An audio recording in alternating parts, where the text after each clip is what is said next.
Good morning प्यारे बच्चों। आज हम करेंगे वर्कशीट नंबर 35। सब्जेक्ट है विज्ञान, क्लास है 8th और डेट है 19 फरवरी।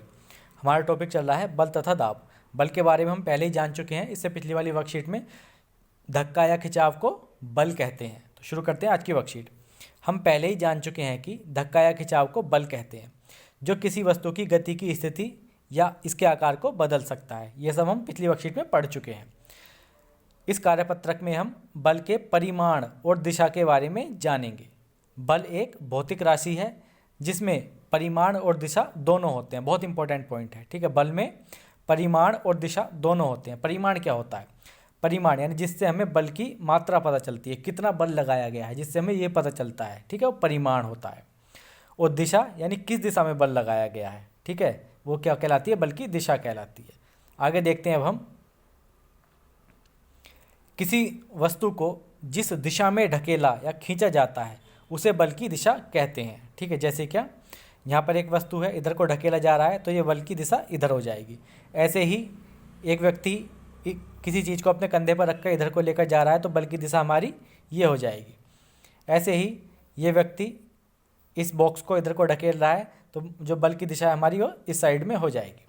उसके बाद बल की परिमाण का मतलब है कि किसी वस्तु पर कितना बल लगाया गया है। परिमाण से हमें पता चलता है कि उस वस्तु पर कितना बल लगाया गया है, ठीक है। जैसे कि यहाँ पर है, यहाँ पर इससे हमें पता चलेगा कितना बल लगाया गया है, ठीक है। यानी 5 न्यूटन का बल लगाया गया है या 3 न्यूटन का बल लगाया गया है। न्यूटन क्या होती है? बल की इकाई होती है, यूनिट होती है। हम आगे देखेंगे अभी। तो परिमाण क्या होता है? जिससे हमें बल का ये पता चलता है कि वस्तु पर कितना बल लगाया गया है। नेक्स्ट आगे देखते हैं हमारा। एक बल की प्रबलता आमतौर पर इसकी परिमाण द्वारा मापी जाती है। प्रबलता मतलब कितना बल लगा है, ये किससे मापी जाती है? परिमाण द्वारा मापी जाती है। उसके बाद बल की इकाई न्यूटन है। क्या होती है बल की इकाई? न्यूटन। इंपॉर्टेंट है, आपको याद कर लेना है। और जिसे हम एन से व्यक्त करते हैं, ठीक है। किस तरीके से? मान लो किसी पर 5 न्यूटन बल लगा है तो हम इस तरीके से 5N लिख देंगे। न्यूटन को हम एन से व्यक्त करते हैं, डिनोट करते हैं। उसके बाद बल किसी वस्तु की गति या स्थिति को बदल सकता है। ये तो हम कई बार पढ़ ही चुके हैं। अब आगे देखेंगे। अब हम यहाँ पर कुछ चित्र दिए गए हैं। जैसे किसी वस्तु पर एक ही दिशा में लगाए गए बल जुड़ जाते हैं। जैसे क्या, ये एक वस्तु है, ठीक, इस पर 2 व्यक्ति हैं। एक व्यक्ति ये है, एक ये पीछे है, इसके 2 व्यक्ति हैं।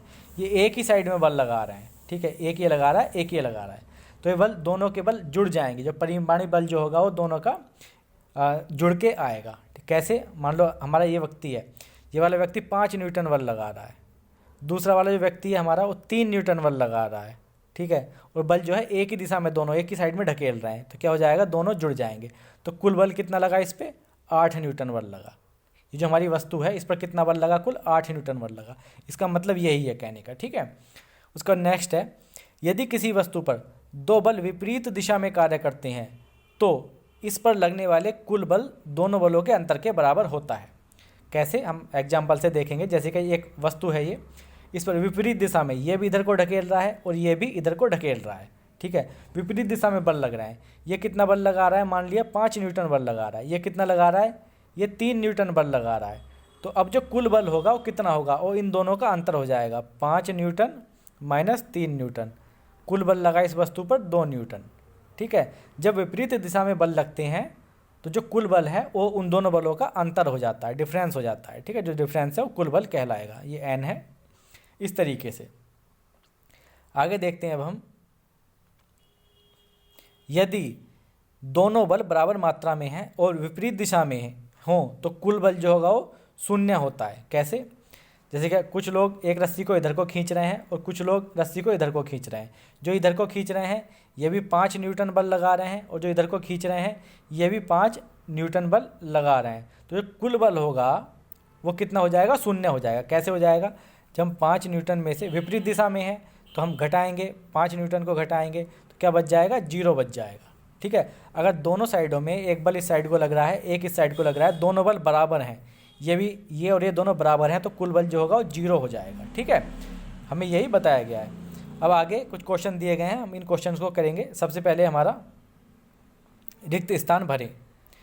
पहला है, धक्के या खिंचाव को डैश कहते हैं। क्या कहते हैं? बल कहते हैं। धक्के या खिंचाव को बल कहते हैं। दूसरा है, डैश किसी वस्तु की गति या स्थिति को बदल सकता है। कौन बदल सकता है? बल। बल जो होता है वो किसी वस्तु की गति या स्थिति को बदल सकता है। थर्ड है हमारा, बल में परिमाण और दिशा दोनों होते हैं। ठीक है, यहाँ पर आप दिशा लिख देंगे। फोर्थ है हमारा, किसी बल की प्रबलता को आमतौर पर इसके परिमाण द्वारा व्यक्त किया जाता है। ठीक है, हम क्या यहाँ पर क्या लिख देंगे? परिमाण लिख देंगे। फिर क्या है हमारा? फिफ्थ है, बल की इकाई न्यूटन होती है। तो यहाँ पर क्या लिख देंगे? न्यूटन है। बल की इकाई क्या है? न्यूटन है। इस तरीके से हम अपने जो खाली स्थान है, रिक्त स्थान है, उन्हें भर लेंगे।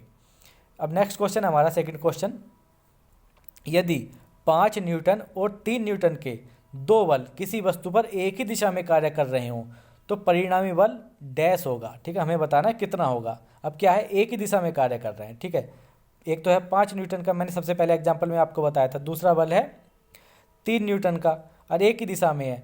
जो हमारा परिणामी बल होगा वो कितना हो जाएगा? 5 न्यूटन प्लस 3 न्यूटन। हम इन्हें जोड़ देंगे, जुड़ जाता है जब एक ही दिशा में होते हैं। तो कितना हो जाएगा? 8 न्यूटन हो जाएगा। तो हमें यहाँ पर ये जो हमारा खाली स्थान दिया है यहाँ पर लिख देना है 8 न्यूटन। ठीक है, जो परिणामी बल है एक ही दिशा में कार्य कर रहे हैं तो परिणामी बल जो हमारा 8 न्यूटन हो जाएगा। नेक्स्ट हमारा, यदि 5 न्यूटन और 3 न्यूटन के दो बल किसी वस्तु पर एक विपरीत दिशा में कार्य कर रहे हों तो परिणामी जो बल है वो कितना होगा? अब क्या है? विपरीत दिशा में कार्य कर रहे हैं। एक है 5 न्यूटन का और एक है 3 न्यूटन का, तो दोनों का अंतर जो होगा वो हमारा परिणामी बल होगा। तो अंतर कितना आ जाएगा यहाँ से? 2 न्यूटन। जो कुल बल है वस्तु पर लग रहा है 2 न्यूटन। ठीक है, तो यहाँ पर हम लिख देंगे 2 न्यूटन इस तरीके से। यहाँ पर हमें लिखना था पहले वाले में 8 न्यूटन। तो ये आज के हमारे क्वेश्चन थे जो हमने इस वर्कशीट में किए। होप सो आपको वर्कशीट समझ में आ गई होगी बहुत अच्छे से। अगर आपको वीडियो अच्छी लगी हो तो लाइक कर देना और कमेंट करके भी ज़रूर बताना। Thank you, thanks a lot.